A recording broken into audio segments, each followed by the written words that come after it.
Bienvenidos a Historias de Vuelos. Es un avión que cambió la forma de volar. Exclusivo, increíblemente ruidoso, veloz y lujoso. Era un sueño que se hacía realidad. Este visionario avión fue presentado por primera vez en el Salón Aeronáutico de París de 1969. El Concorde es un prodigio tecnológico que brilló y suscitó envidias a todo el mundo durante unos 30 años.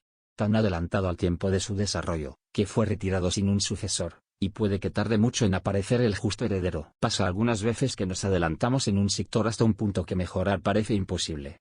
Los proyectos de este tipo son ejemplos de visiones futurísticas tan avanzadas que a veces no son comprensibles, y en apariencia no son factibles en el tiempo que se inician. Una historia interesante, que no te puedes perder.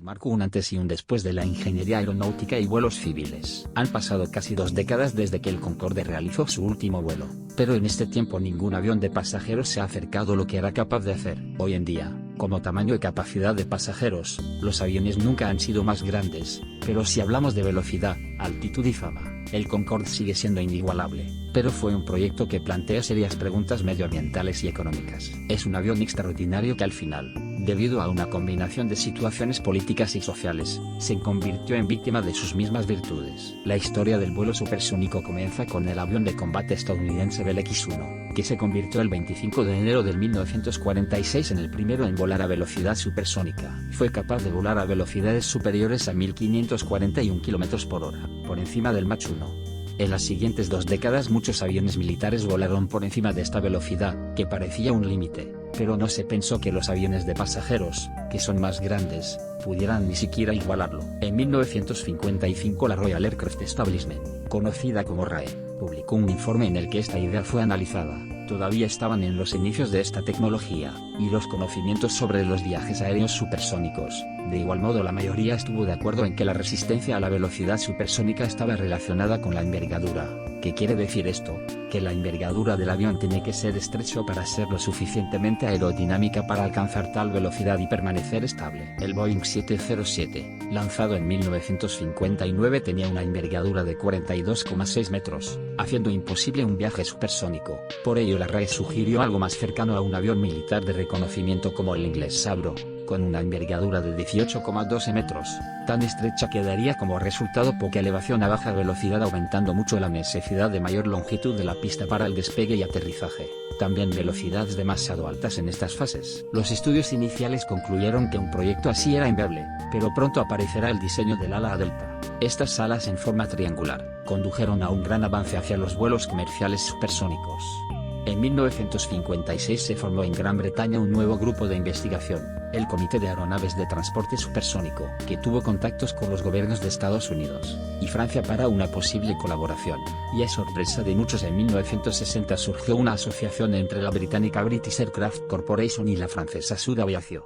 Esta última se fusionó con Nord Aviation y Le Cireve, para formar en enero de 1970, la Société Nationale Industrielle Aerospatiale. A su vez, Aerospatiale formó varios grandes consorcios internacionales como la unión con British Aerospace MBB para formar Airbus. En noviembre de 1962 el gobierno británico y el francés firmaron un tratado que efectivamente dio luz verde al proyecto e incluso fuertes penalizaciones por su cancelación. Mientras los soviéticos tenían que tiempo desarrollando su propio avión de pasajeros supersónico, el llamado Tupolev Tu-144, que fue suficiente para preocupar a Washington. Así que los estadounidenses avanzaron con su propio diseño, el Boeing 2707, que fue cancelado en 1971. El origen del nombre nace de la necesidad de los europeos que buscaban un nombre lleno de significado para su proyecto, que reflejara esta alianza anglo-francesa, así que eligieron una palabra que significa acuerdo, armonía y unión, tanto en francés como en inglés.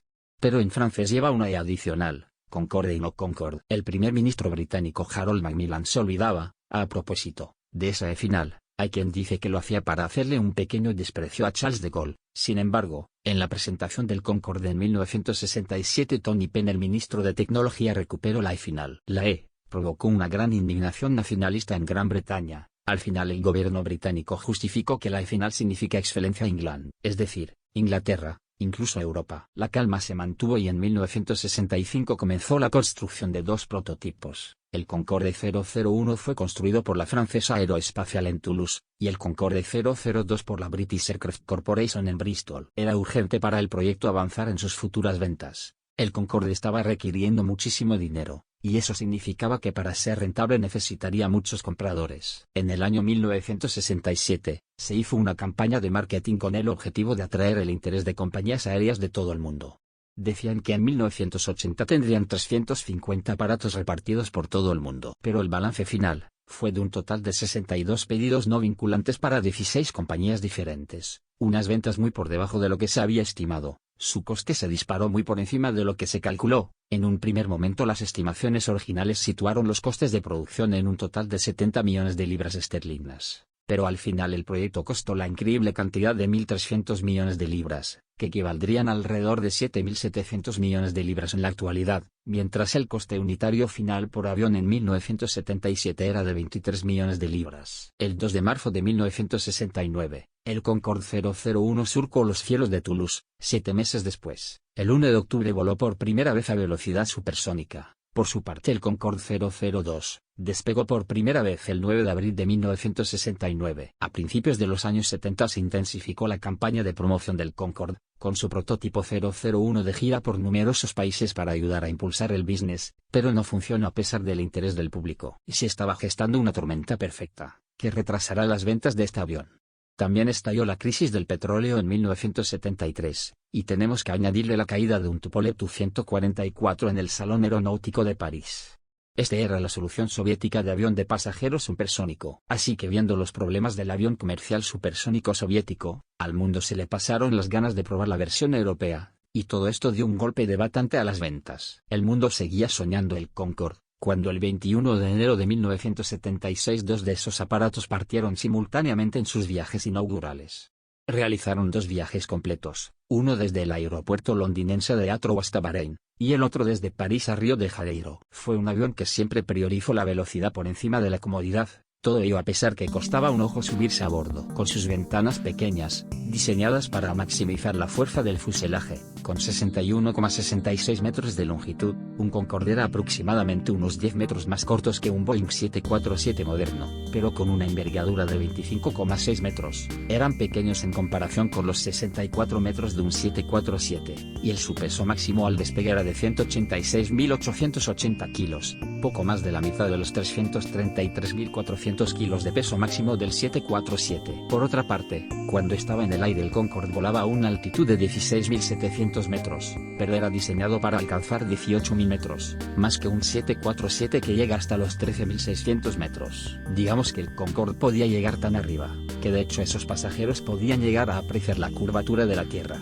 Asimismo, además de sus alas en delta, probablemente el otro aspecto más emblemático del avión era su morro inclinable, porque se podía colocar en dos posiciones. La posición más aerodinámica es la recta, era la que se utilizaba cuando estaba volando. Sin embargo, esta posición disminuye considerablemente la visibilidad del piloto. Con el avión a 300 km por hora, no es una buena idea perder visual, por eso para resolver este problema, el morro se podía bajar 12,5 grados, lo que brinda una vista excelente. Otro aspecto que necesitaba ser diferente eran sus frenos, a causa de la temperatura que podía alcanzar entre los 300 y los 500 grados centígrados. Para soportar tanto calor cada rueda, tenía múltiples discos enfriados mediante ventiladores eléctricos, y los frenos estaban hechos de carbono en lugar de acero, lo que reducía significativamente su peso.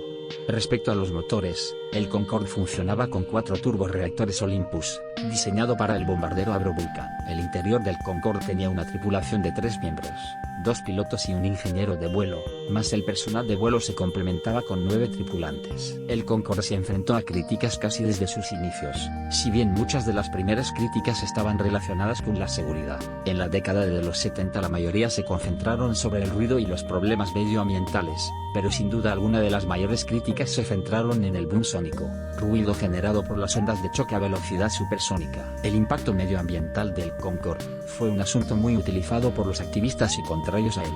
Con una carga completa el consumo de combustible por pasajero era demasiado elevado, prácticamente el doble del un Boeing 707. El Concorde podía quemar hasta 2 toneladas de combustible, simplemente rodando a lo largo de la pista.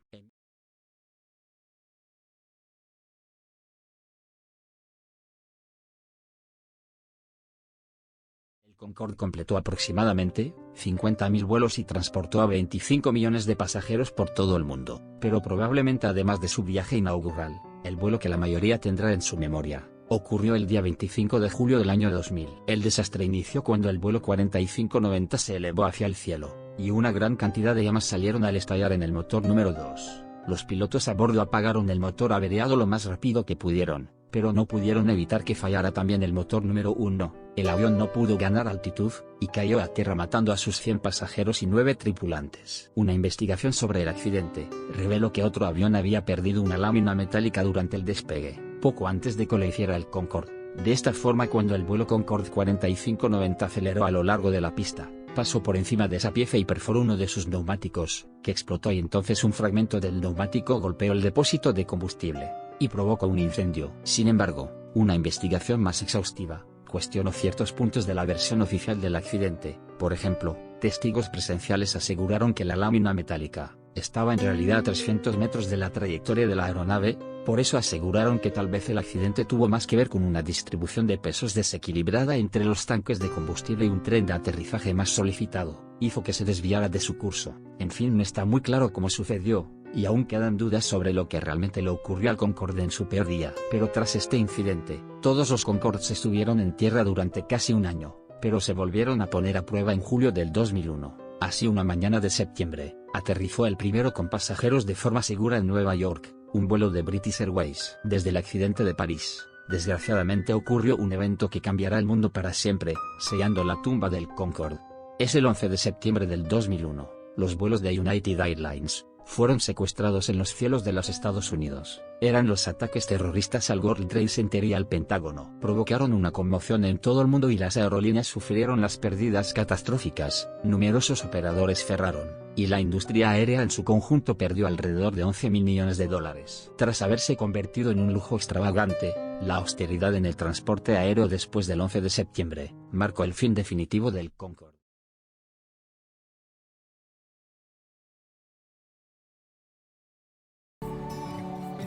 Realizó su último vuelo el 3 de mayo del 2003. Por su parte, en el caso de Gran Bretaña, el Concorde realizó una gira de adiós en el mes de octubre, en la que viajó ida y vuelta desde Londres a ciudades de todo el país, a vuelo bajo, para dar al público la oportunidad de admirar a estos magnos de los cielos por una última vez. Y así, el 23 de octubre del 2003 salió de Londres el último Concorde, en dirección a Nueva York.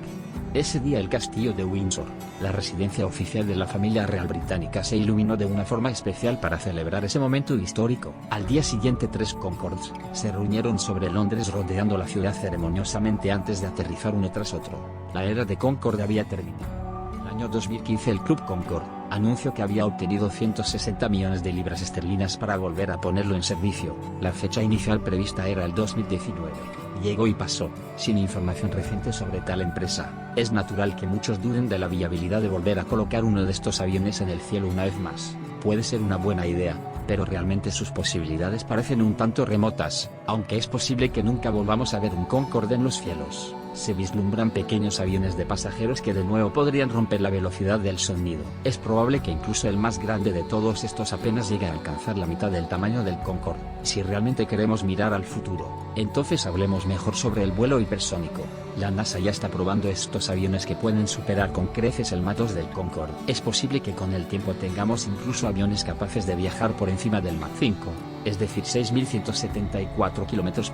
Al parecer un sueño lejano hoy en día, pero recuerden que lo que fue ideado por primera vez en la década de los 50, también fue considerado por algunos como un absurdo futurista. Concorde fue un logro extraordinario por muchas razones. Al menos nos ofreció dar un breve vistazo al futuro, un sueño que vino y que se fue, incapaz de encontrar su lugar en el presente. Así que ya hemos visto el futuro y sucedió años en el pasado. Si te resulta interesante, pulsa el botón de like e inscríbete al canal. Nos vemos en el próximo episodio.